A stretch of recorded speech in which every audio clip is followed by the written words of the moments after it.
Nosotros queremos ser discípulos de Jesús.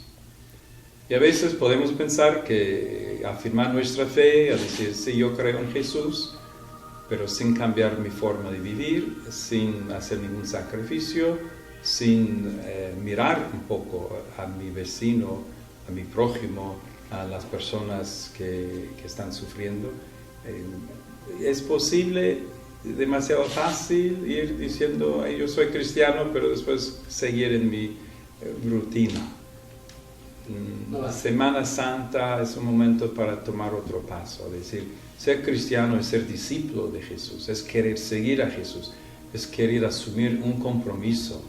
Y yo creo que esa dimensión nos falta a veces. Somos todos personas de fe, gracias a Dios, la fe está muy presente, incluso culturalmente en las familias. Y al mismo tiempo tenemos que reconocer, tenemos que crecer en nuestra fe. Tenemos que estar dispuestos a tomar otro paso, a seguir a Jesús, caminar con Él, a comprometernos, a luchar por la verdad, a estar dispuestos a rechazar la mentira, la corrupción, toda forma de falsedad y a decir, yo estoy dispuesto a hacer algún sacrificio, a dar un poco más, a dar más de mi tiempo, para apoyar, ayudar a los que lo necesitan.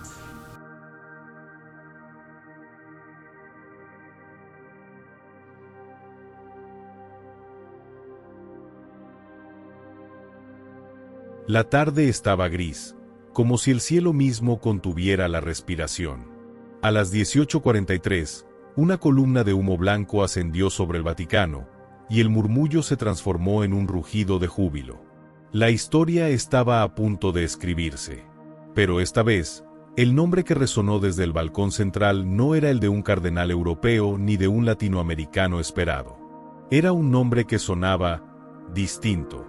Un hombre que había servido en barrios humildes del Perú, que había cruzado selvas y caminos polvorientos, que había celebrado misa bajo techos de lata y entre ríos embravecidos.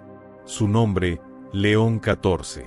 Pocos sabían que, mientras la multitud aplaudía, en los pasillos más antiguos del Palacio Apostólico, algunos rostros permanecían serios. No todos estaban preparados para el cambio que se avecinaba. Hoy, vamos a desvelar las 3 decisiones que este Papa ha tomado en sus primeros meses, decisiones que, para algunos, ya están transformando el Vaticano, y para otros, están removiendo los cimientos mismos de la Iglesia. Lo que comenzó como una elección histórica, podría terminar como un pontificado inolvidable. El Papa que llegó desde lejos. En mayo de 2025, la Plaza de San Pedro fue testigo de un momento único. Entre los aplausos y la emoción, la figura de un hombre vestido de blanco emergió desde el balcón de las bendiciones. Su acento, cuando pronunció las primeras palabras, no era el esperado. Y su historia, tampoco. Nació en Estados Unidos, pero su sangre corría mezclada con raíces peruanas. Desde joven, había alternado su formación en Estados Unidos y Roma, pero fue en las tierras andinas y amazónicas donde su vocación encontró forma. Allí, lejos de las grandes catedrales, aprendió que la Iglesia no siempre se mide por sus muros, sino por las manos que se tienden al necesitado. Un sacerdote que lo acompañó en sus misiones en Cajamarca recuerda: no era un hombre que solo hablaba del Evangelio, lo vivía. Si había que caminar 3 horas bajo la lluvia para llevar la comunión a un anciano enfermo, lo hacía sin dudar. Durante esos años, compartió mesas humildes, bebió café hervido en ollas ennegrecidas por el humo, y durmió en chozas donde el viento se filtraba por las paredes. Aquellas experiencias forjaron en él una visión de la Iglesia que no siempre coincidía con la burocracia vaticana. Tras bambalinas, su elección fue fruto de intensas conversaciones en el cónclave. Algunos cardenales lo apoyaban por su capacidad de conectar con la gente común. Otros, en cambio, temían que su mirada de misionero alterara la estructura tradicional. Según una fuente cercana al cónclave, hubo quienes dijeron: si lo elegimos, no esperen un papa que se encierre en los palacios. Y tenían razón. Lo que nadie sabía en ese momento era que, apenas sentado en la cátedra de Pedro, León XIV preparaba su primera gran decisión. Una que revelaría que su pasado misionero no era un capítulo cerrado, sino la brújula de todo su pontificado. Primer movimiento. Un mensaje sobre la familia. Era uno de esos días en los que el Vaticano muestra su rostro más solemne, banderas desplegadas, salones llenos de diplomáticos, y rostros que miden cada palabra como quien calibra el pulso de una comunidad entera.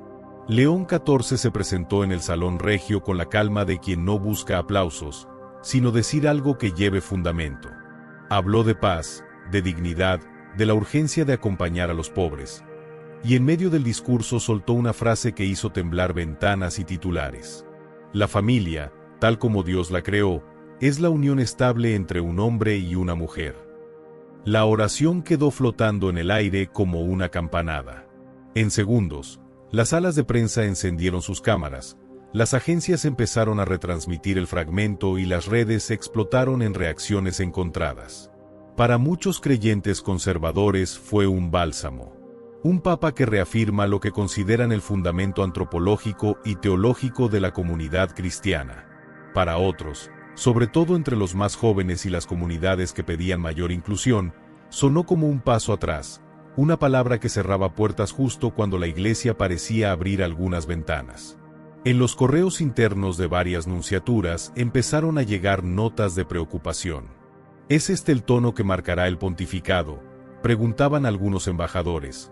Otros celebraban la claridad, afirmando que la confusión doctrinal desgastaba la autoridad de la Iglesia.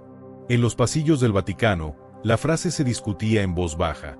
Hubo quienes la interpretaron como una defensa de la doctrina tradicional y otros que leyeron la intención pastoral detrás de la palabra. No tanto excluir como situar un eje para el diálogo. Las reacciones públicas fueron contundentes y rápidas. En Twitter, o en la plataforma que más use tu audiencia, se multiplicaron los hilos críticos que pedían apertura, y emergieron hashtags que convocaban a la tolerancia. A la vez, apareció un movimiento de fieles que consideró la intervención del Papa un acto de coraje frente a la relatividad cultural, y lanzaron cartas de apoyo desde parroquias pequeñas hasta universidades católicas. Opiniones en medios internacionales disertaron sobre si la intervención anunciaba un giro conservador, o por el contrario, un intento de poner claridad en un debate que la curia y las comunidades llevan años sosteniendo. Detrás de cámaras, lo que no se vio en los titulares fue un proceso pausado. Asesores papales que revisaron el texto frase por frase, conversaciones con el secretario de Estado y con teólogos de confianza, y una noche de oración previa en la que León XIV pidió luz para hablar con verdad. Algunos colaboradores cercanos cuentan que la formulación no fue fruto del capricho, sino de una deliberación. El Papa quería establecer un punto de referencia teológico, pero no quería cerrar la puerta a la misericordia pastoral. Su intención real, según quienes lo conocen, era provocar una conversación honesta sobre cómo acompañar a las familias heridas sin abandonar la enseñanza cristiana sobre el matrimonio. Hubo episodios que humanizaron la tensión. Tras la rueda de prensa, el Papa decidió no regresar de inmediato al apartamento pontificio. Pasó por una parroquia romana pequeña, donde se quedó a conversar con una pareja que esperaba turno para confesarse. La mujer, con voz temblorosa, le dijo que su hijo había sido rechazado por la comunidad tras revelar su orientación. El Papa la escuchó largo tiempo, tocó su mano y susurró: «No cierro puertas. Quiero que la Iglesia sea casa para todos». El gesto, difundido en un reportaje local, mostró otra cara del mensaje. La de un pastor consciente de la fragilidad humana. A nivel interno, la frase encendió debates sobre estrategia pastoral. Un sector de la curia lo vio como una señal de firmeza doctrinal. Creía necesario reafirmar límites claros antes de avanzar en reformas concretas. Otro grupo, formado por obispos con larga experiencia en periferias, temía que la contundencia del lenguaje produjera heridas evitables y alejara a quienes la Iglesia necesita recuperar. Entre los seminarios y las parroquias se inició una conversación sincera. ¿Cómo equilibrar la fidelidad a la tradición con la necesidad de acompañar a quienes sufren? Desde el punto de vista pastoral, la escena abrió también una puerta de oportunidad. Muchos sacerdotes vieron la ocasión para desplegar una pastoral que no fuese ni de condena ni de permisividad, sino de acompañamiento. Talleres diocesanos, pequeñas mesas de diálogo y encuentros con familias rotas aparecieron en la agenda pastoral de semanas posteriores. En algunos barrios, parroquias organizaron cadenas de oración por la unidad, mientras que en otros se multiplicaron las mesas redondas para escuchar historias reales y evitar que las disputas se quedaran en consignas. La pregunta que quedó en el aire no es solo política o mediática. Es esencialmente pastoral y teológica. ¿Se trató de la reafirmación de un principio necesario, o fue el inicio de un cambio de rumbo más amplio en el Vaticano? La respuesta dependerá menos del titular de un día que de las gestiones humanas y espirituales que vinieran después. De la paciencia con que se escuchen las heridas, de la claridad con que se enseñe, y de la ternura con que se abracen las personas rotas. Al final, una cosa quedó clara en los salones y en las calles. Aquel enunciado no fue un acto aislado, sino una pieza en un rompecabezas mayor. Para algunos, una ancla que devuelve seguridad, para otros, una piedra que puede levantar muros. Y en medio de ambas lecturas, el Papa, con la calma de quien vive más de oración que de titulares, seguía caminando, atento a que sus palabras no solo se oyeran, sino que, sobre todo, sanaran. Segundo movimiento. El llamado a Kiev. Una mañana fría en Roma, antes de que el sol dorara las cúpulas, León XIV permaneció más tiempo de lo habitual en su pequeña oficina. No era un gesto de protocolo. Primero se arrodilló, tomó el rosario que le dieron en chulucanas y sostuvo la cruz con las manos temblorosas. No pidió un comunicado, pidió coraje. Después, con la respiración aún lenta por la oración, marcó un número que cambiaría la agenda del día. La voz al otro lado era la de un presidente en guerra. No fue una charla diplomática de frases medidas. Fue una conversación entre dos hombres que conocen el peso de los nombres. León habló sin eufemismos. No leyó un comunicado, habló de vidas. Pidió, con tono firme y quebrado, la liberación de prisioneros civiles y de capellanes retenidos.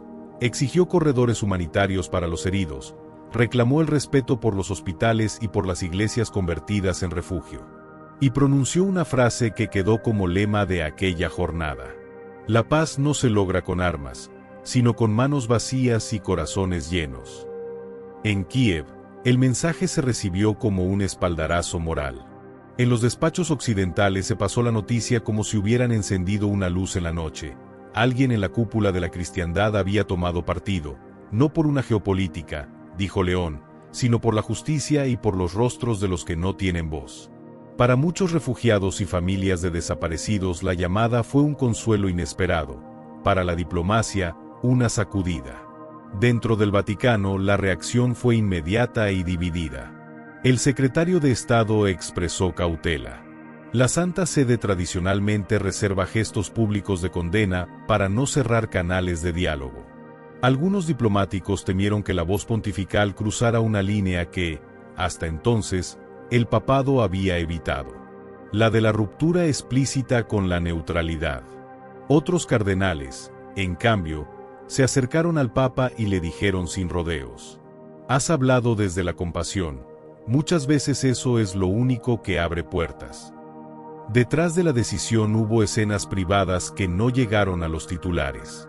Asesores que recordaron precedentes, sacerdotes que entregaron listas con nombres de prisioneros, una monja que depositó en sus manos la carta de una madre ucraniana pidiendo por su hijo. León escuchó cada nombre y los fue repitiendo, como si al pronunciarlos les devolviera existencia. En un momento de la conversación telefónica, se oyó su voz quebrarse y decir: no puedo ser neutral ante la sangre. No fue política, fue pastoral. La llamada no quedó en vanas palabras. En los días siguientes se abrieron canales humanitarios, y fuentes vinculadas a mediaciones discrepan sobre el alcance real. Algunos reportaron liberaciones puntuales de rehenes y permisos temporales para ambulancias. Otros vieron en la intervención del Papa solo una presión moral que ayudó a sostener negociaciones ya en curso. Lo cierto es que la intervención dejó huella. Ministros, Nuncios y organismos de derechos humanos comenzaron a mencionar al Vaticano como actor imprescindible en las listas de contacto para mediaciones. En Moscú la lectura fue más dura. Voces oficiales lamentaron lo que calificaron de injerencia y recordaron la necesidad de imparcialidad. En algunos despachos europeos hubo, por su parte, alivio. La influencia moral del pontífice podía abrir ventanas donde la política cerraba puertas. Periodistas debatieron durante días si aquel papa había cambiado la tradicional cautela vaticana por una audacia profética. La escena mostró por qué su pasado misionero fue decisivo. No era la primera vez que León veía la guerra desde la trinchera de la cercanía. En Perú había aprendido a escuchar a desplazados, a acompañar familias que perdían todo y a organizar rutas de ayuda con lo poco disponible. Esa escuela lo formó para entender que la diplomacia puede necesitar, en ocasiones, la certeza moral de una palabra pública. El impacto fue doble: político y pastoral. Político, porque reordenó contactos, expuso tensiones y obligó a reconfigurar líneas de mediación. Pastoral, porque sacó a la Iglesia de un rol de mero intercesor distante y la colocó, en la percepción de muchos, del lado de quien sufre. Para cientos de miles de personas ese gesto no fue diplomacia fría. Fue el reconocimiento de su dolor por parte de quien, desde su autoridad, podía hablar alto. Al terminar la jornada, mientras los titulares reproducían la frase del Papa, en una capilla pequeña de Roma se encendió una vela por los prisioneros. León XIV, de pie ante esa luz, sabía que había roto un molde y abierto una posibilidad. La de una diplomacia en la que la protesta pública por la injusticia se convierta en puente para la negociación y la liberación. Pero también sabía que con ese gesto había dejado expuestas tensiones que el tiempo y la prudencia tendrían que reparar. La pregunta quedó flotando entre columnas y despachos. ¿Fue un acto de valentía pastoral o una peligrosa variación en la política tradicional del papado? La respuesta, como la paz, no llegaría de inmediato. Pero por primera vez en mucho tiempo, la voz de la Iglesia se oyó claramente donde más se necesitaba. En el silencio de las cárceles y en las manos vacías que esperan volver a casa. Tercer movimiento: heredar las reformas. Mientras muchos esperaban un giro brusco, Don León hizo algo que desconcertó y, al mismo tiempo, tranquilizó. Sostuvo la línea de las reformas iniciadas por su predecesor, pero las fue dotando de un sello propio. No fue una copia al carbón de Francisco, fue una continuidad con matices, una manera de decir: lo que era bueno queda, pero lo cuidaremos distinto. Desde el inicio de su pontificado, sus gestos hablaron más alto que los titulares. Confirmó nombramientos claves que daban voz y responsabilidad a mujeres en dicasterios donde antes apenas tenían asiento consultivo. No fueron decretos espectaculares ni anuncios llamativos. Fueron encargos concretos, carteras pequeñas pero estratégicas, y la invitación explícita a laicos y religiosas a participar en comisiones sobre pastoral social, migraciones y acompañamiento familiar.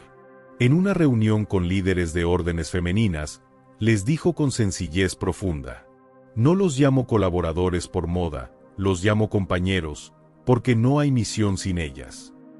Ese gesto, repetido detrás de puertas cerradas, cambió la atmósfera de trabajo en varias oficinas de la curia.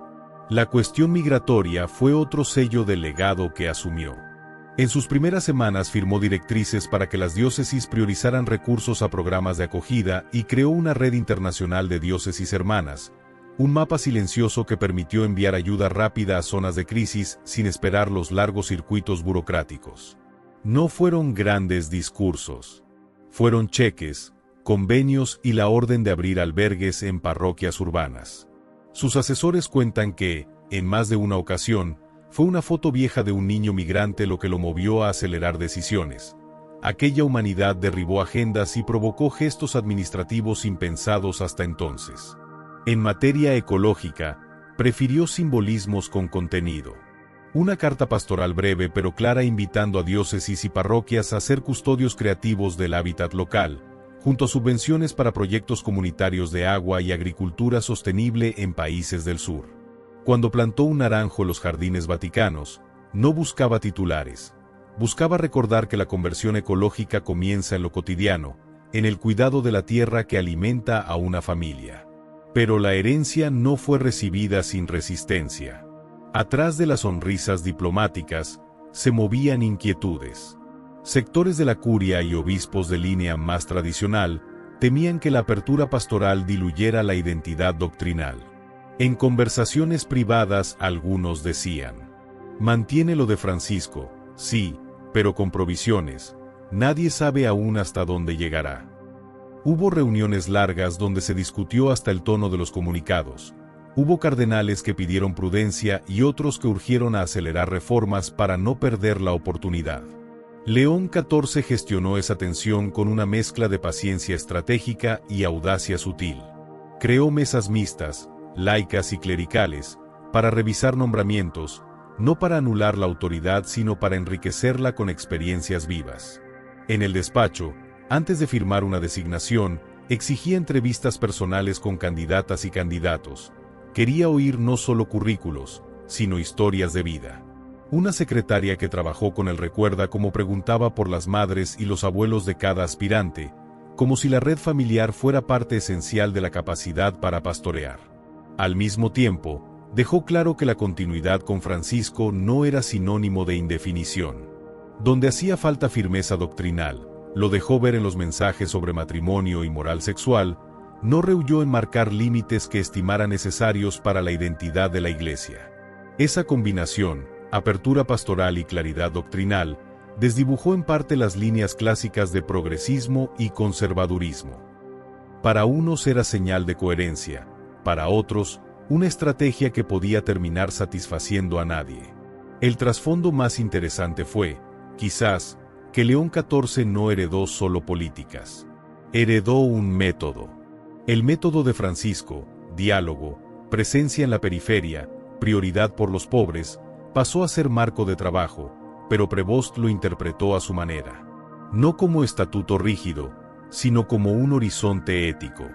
Donde Francisco llamaba a abrir puertas, León añadió el mandato de construir puentes concretos. Comités de seguimiento, indicadores de impacto social, equipos que rendían cuentas no únicamente por cifras, sino por historias salvadas. Y en esa forma de proceder quedó una pregunta que retumba en los pasillos. ¿Es esta lealtad a la reforma un acto de convicción o una maniobra prudente para consolidar apoyo antes de trazar un sendero propio? La respuesta no es simple. Hay, sin duda, convicción. La que nace de años dando de comer a los hambrientos y enseñando en seminarios rurales. Y hay cálculo. El arte del pastor que sabe que cambiar una institución milenaria exige paso a paso, no saltos.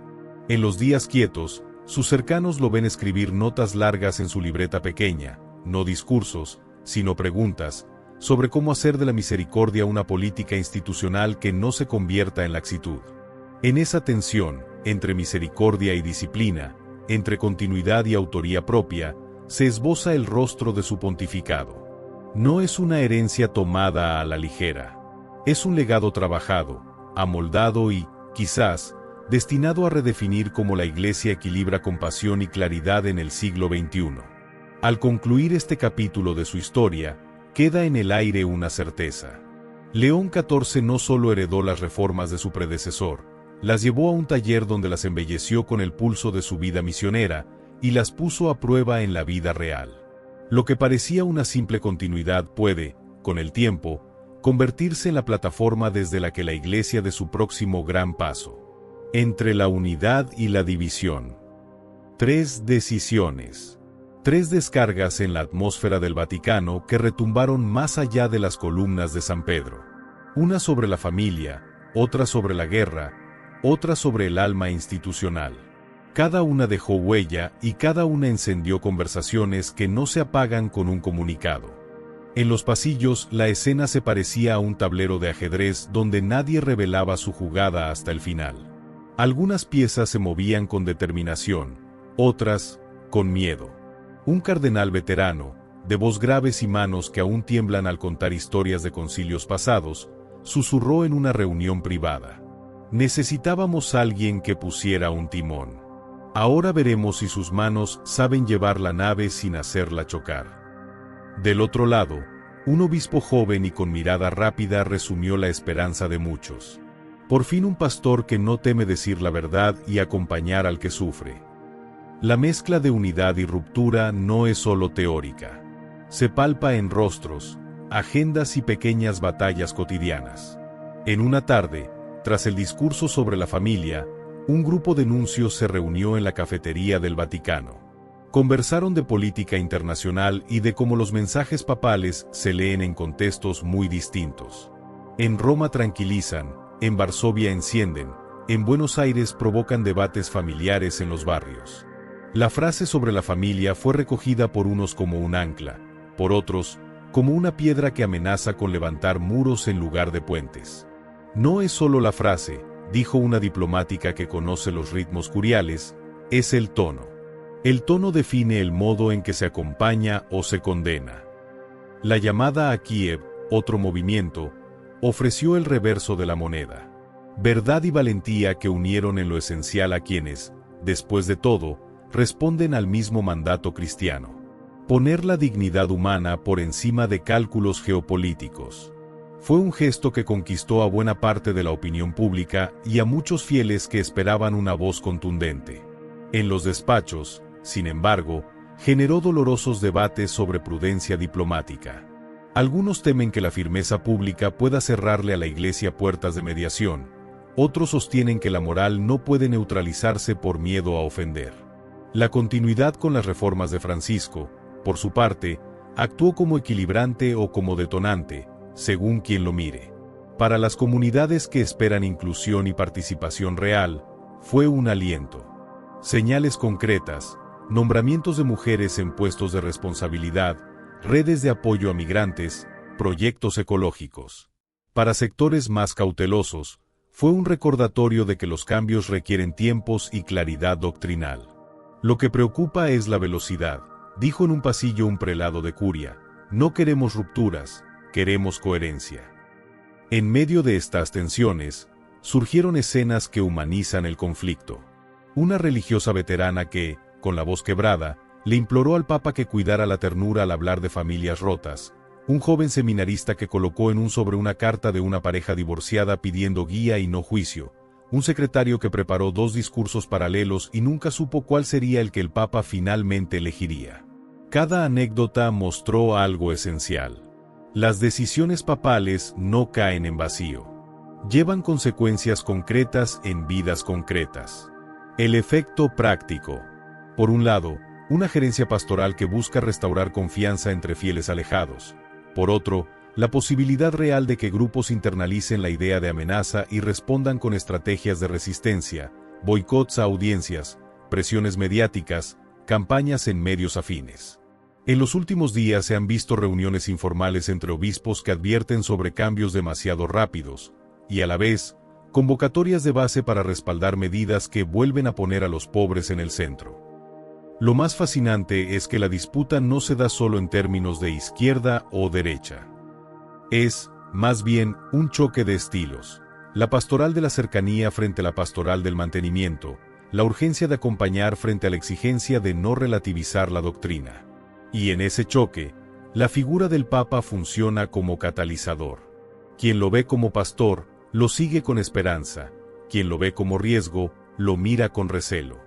La tensión también ha reestructurado alianzas.